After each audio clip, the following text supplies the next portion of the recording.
aziz tadbirkorlar, demak, navbatdagi tadbirkorlar bilan bo'ladigan uchrashuvimizni boshlaymiz.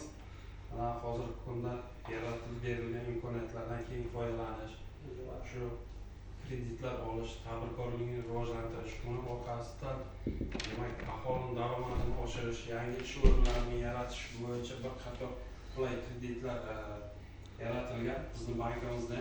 Demak, bu biznesga birinchi qadam, biznesga ko'mak, mahalla loyihasi, shuningdek qolaversa 312-son qarorga 100 million, 150 milliongacha bo'lgan summadagi kreditlar berilyapti va undan yuqori bo'lgan kreditlarimiz ham, loyiha paketlarimiz ham mavjud.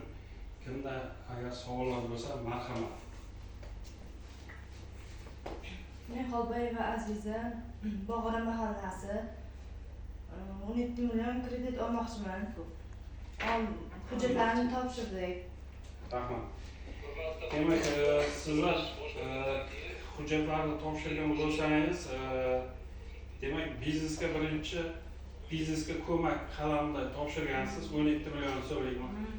Bu uchun asosan siz bizga pasportingiz va o'zingiz band qilganingiz bo'yicha ma'lumotnoma hamda hokim yordamchisining tavsiyanomasini taqdim qilgan bo'lsangiz, hozir bizlar uni demak, kompyuterga joylashtiramiz, hujjatlaringizni kiritamiz, ertaga o'ziga sizga ushbu kredit summasini ajratib berishni ta'minlab beramiz. Boshqa hech kimda savollar bo'lmasa, rahmat. Bugungi uchrashuvimiz yakunlandi.